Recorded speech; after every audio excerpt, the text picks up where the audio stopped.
Echilibru, sunt gazda dumneavoastră, psiholog Elena Harbor, iar astăzi vom face diferența între burnout, vicarious trauma și compassion fatigue, adică oboseala și pierderea compasiunii. Știu, ați mai auzit de burnout, burnoutul care apare în general în profesii.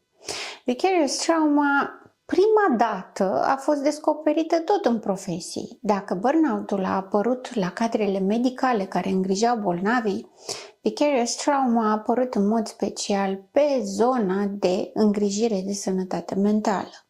Multe traume, multă suferință.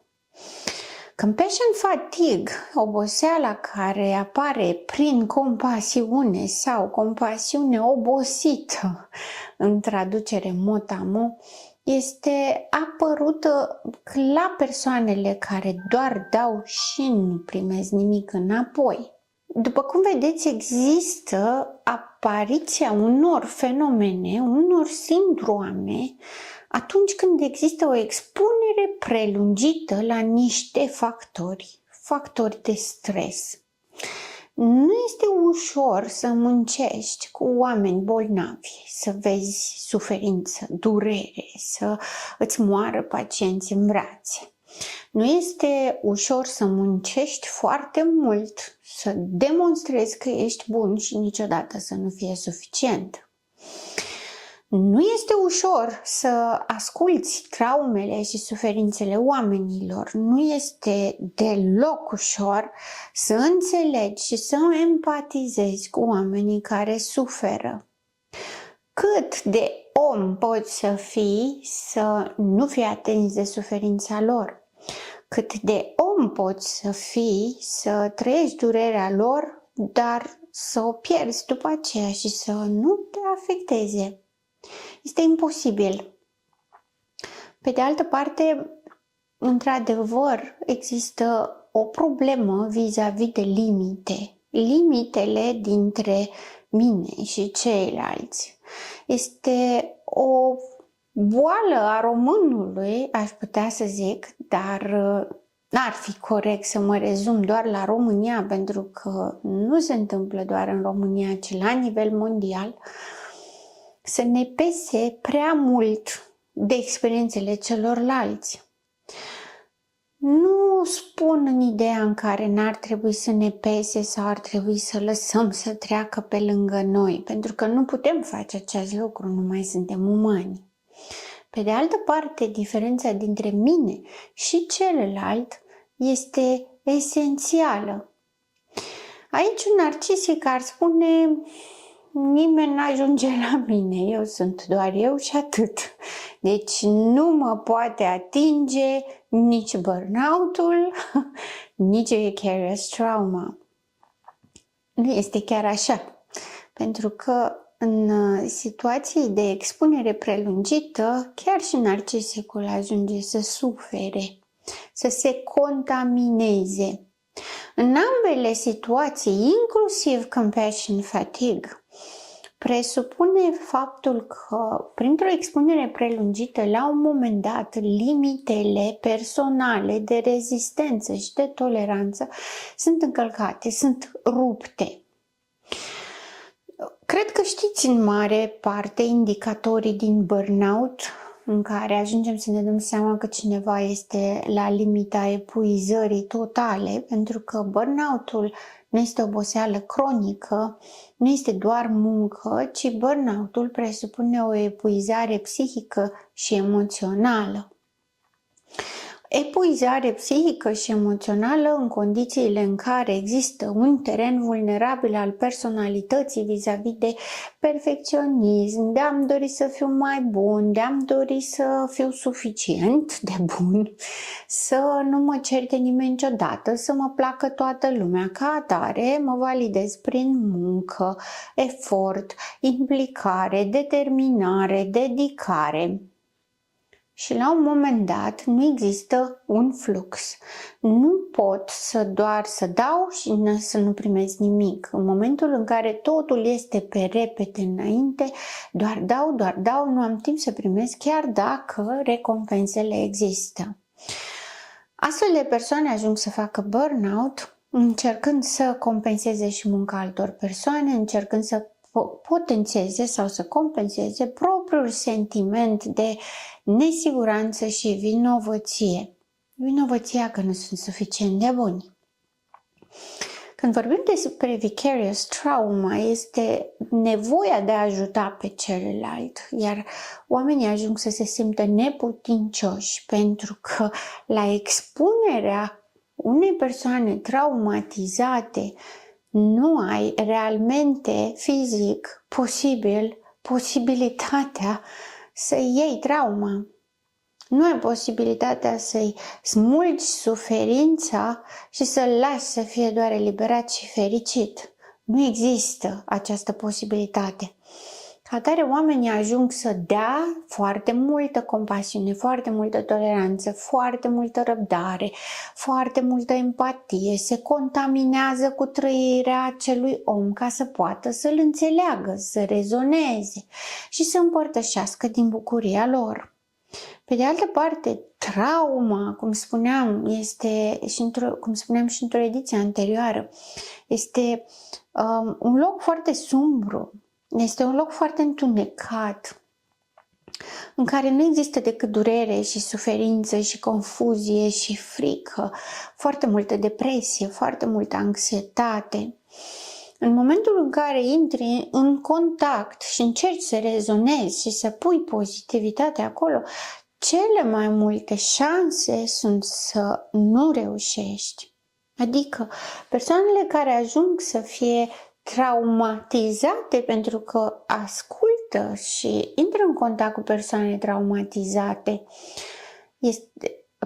ajung să fie traumatizate pentru că își doresc să preia durerea acestor oameni, își doresc să-i facă să uite, să treacă, să le pună pozitivitate acolo. Ori nevoia lor nu este aceasta. Chiar dacă își doresc să scape de traumă, chiar dacă își doresc să meargă mai departe și să aibă o viață fericită, puterea stă întotdeauna la ei. Însă, într-un contact prelungit, expunere prelungită cu astfel de oameni, mai ales cum este în clinici sau în spitale, unde vin unul după celălalt și sunt mulți în același timp și nu se termină niciodată traumele și poveștile sunt extrem de impactante, pentru că n-ai cum să poți să ajuți pe cineva dacă nu-ți pasă, trebuie să-ți pese, trebuie să pui emoție, trebuie să te intereseze, să ai compasiune, să ai empatie.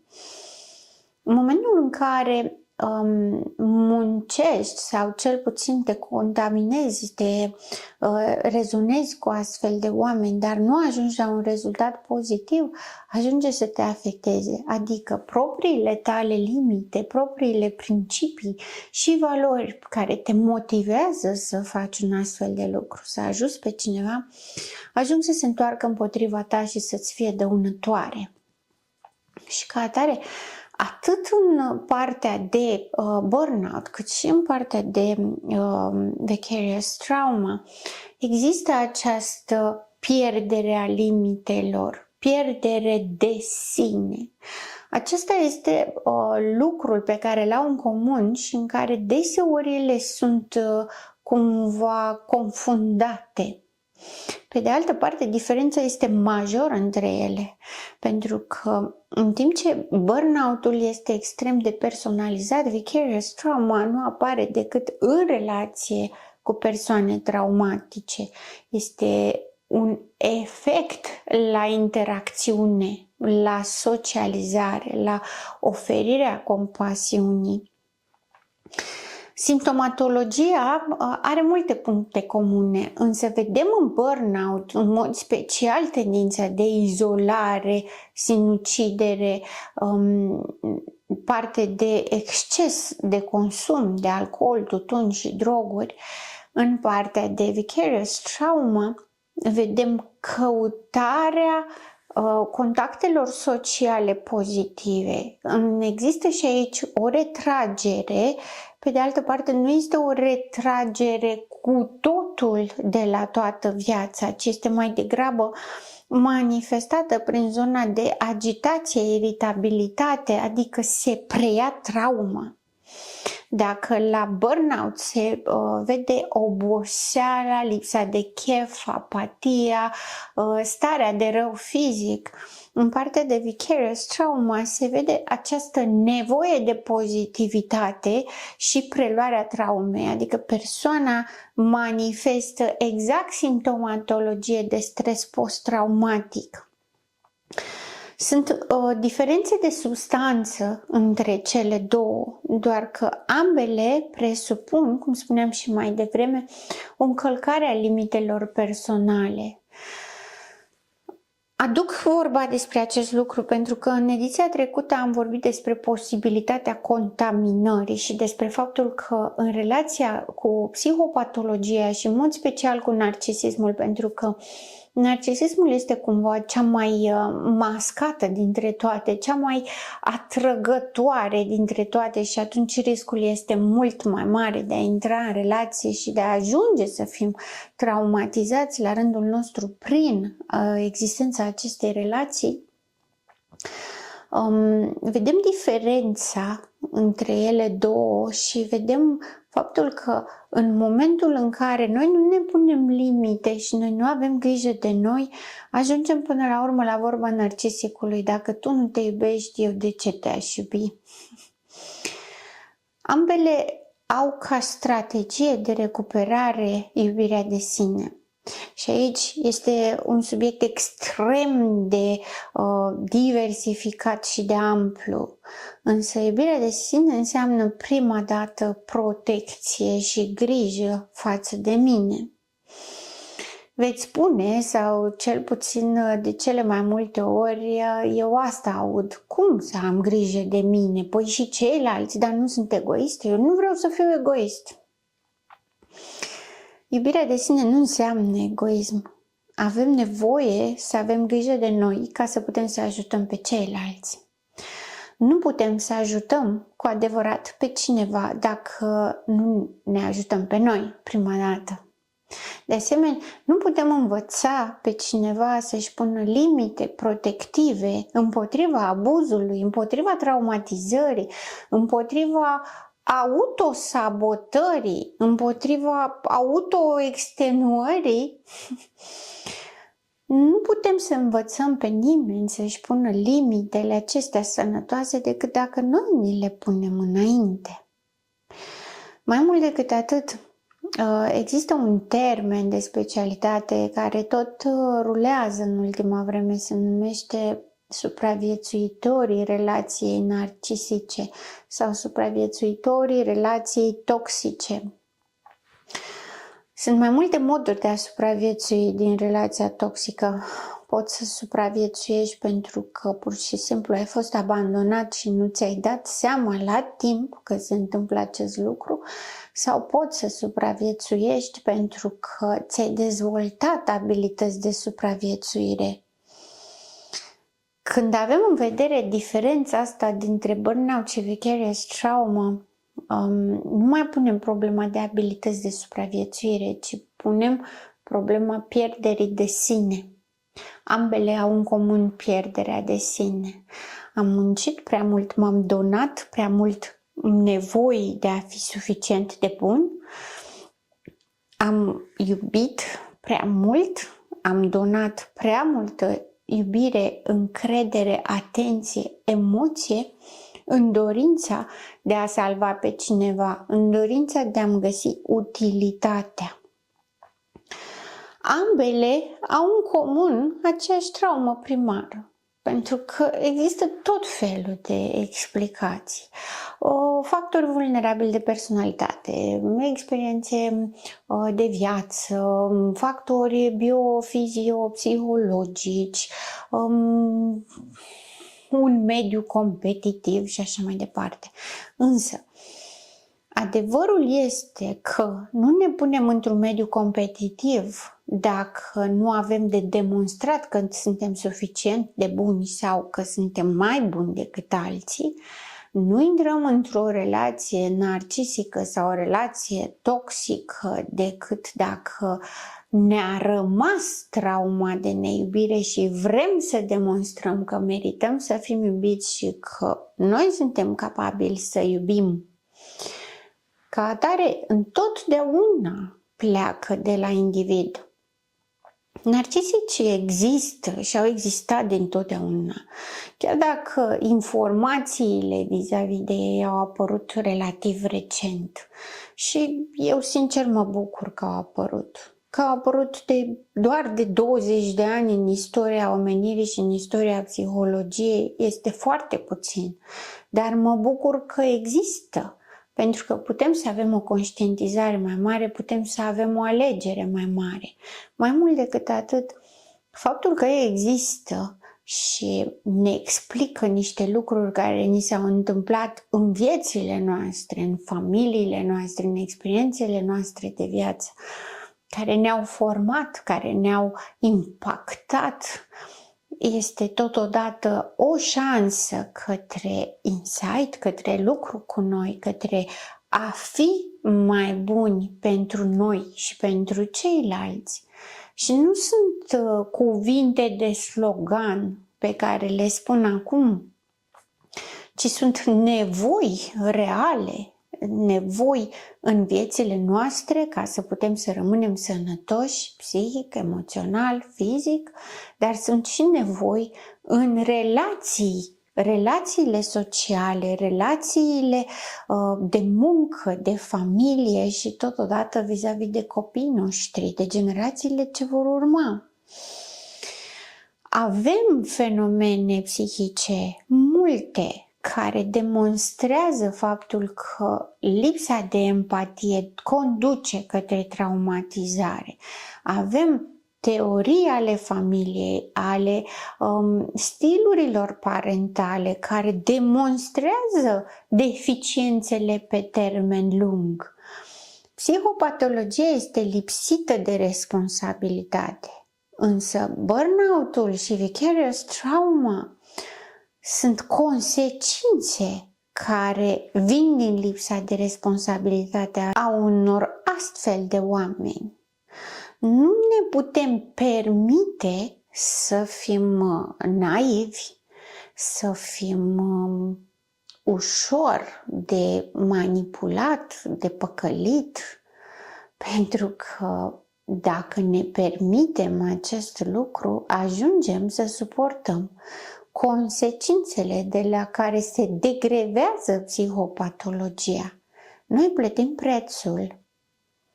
Ca atare, dacă nu vrem să plătim prețul greșelilor sau lipsei de iubire al altor oameni, este important ca noi să ne asumăm iubirea. Este incorect să spun am prea multă empatie și o dau la toată lumea, am prea multă compasiune și trebuie să împrăștii peste tot în jurul meu. Toată viața mea am ajutat pe toată lumea cu care m-am întâlnit. Să spun aceste lucruri și să nu fiu atent la consecințe este la fel de rău ca și cum nu le-aș avea. Pentru că este tot un exces. Echilibrul este singura șansă la sănătate.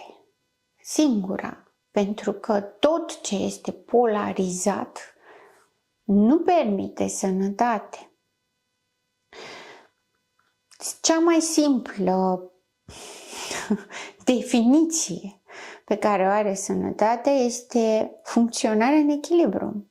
Când ne dăm seama, când ne îmbolnăvim, când ceva, un organ, nu mai funcționează în echilibru, începe și are excese sau deficite în funcționare.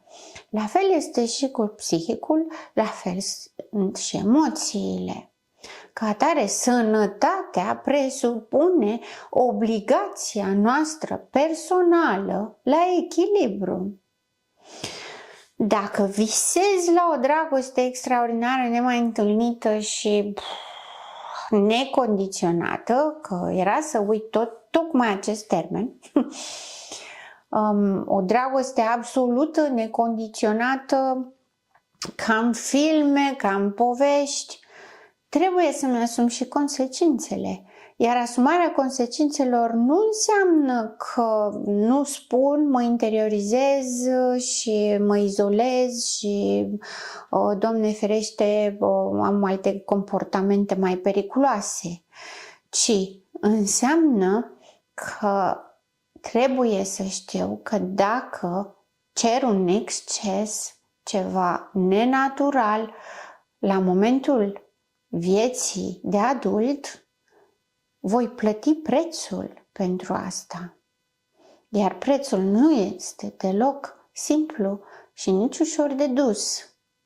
Putem să alegem să fim victimele iluziilor și deziluziilor în relația cu psihopatologia sau putem să alegem să fim pragmatici, ancorați în realitate și să alegem sănătatea.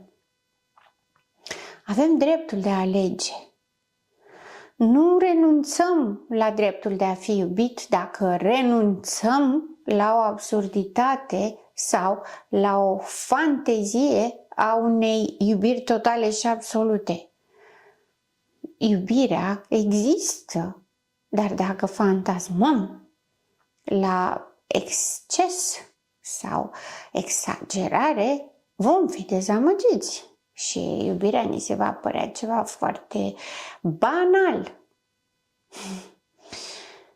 Totul trebuie să fie în echilibru, pentru că echilibrul este ceea ce oferă spațiu. Oferă spațiu să le trăim sănătos, să ne hrănim cu ele, să ne împlinim, să evoluăm și să progresăm. Nu pe repede înainte, nu în deficit, nu să așteptăm feedback și care să nu vină. Pentru că vicarious trauma și burnout-ul au în comun această așteptare a feedback-ului care nu vine. Avem expunerea la exces.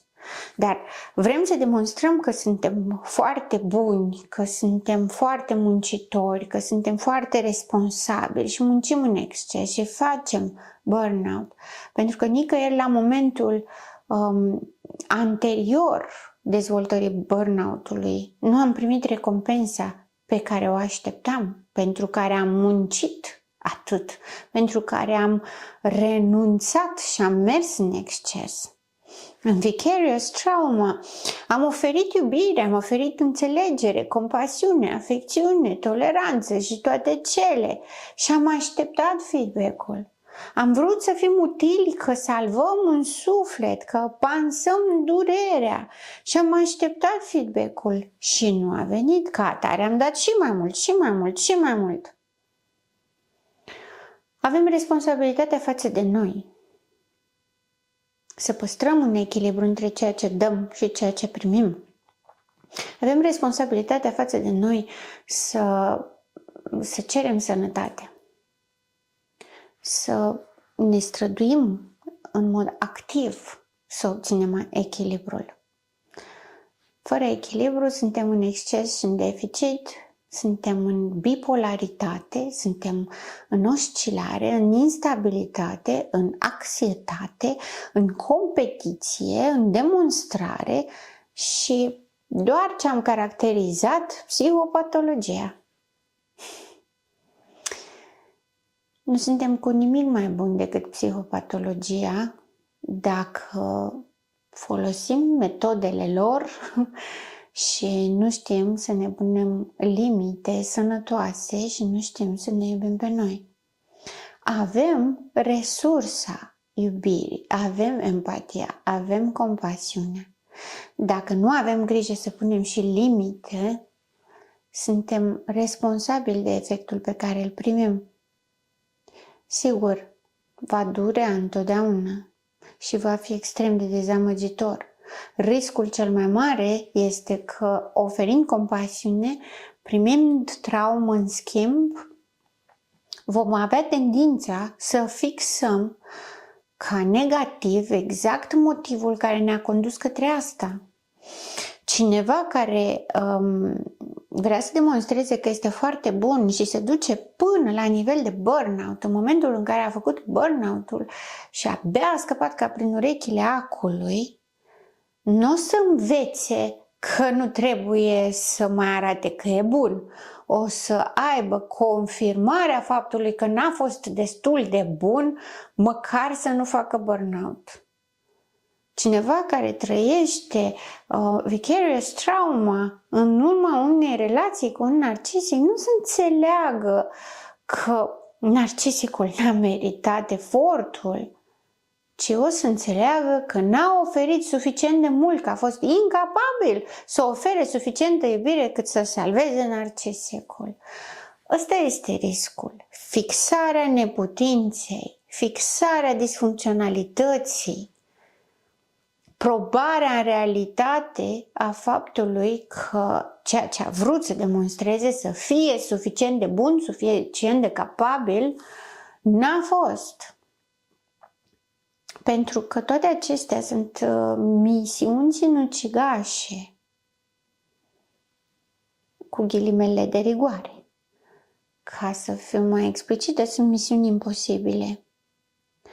Nu o să facă burnout cineva care este mulțumit la locul de muncă și nu o să facă vicarious trauma cineva care este într-o relație sănătoasă. Ca atare, este responsabilitatea noastră, a fiecăruia dintre noi, să ne punem limite ca să nu ajungem acolo. Este cel mai simplu, cel mai sănătos lucru pe care îl putem face.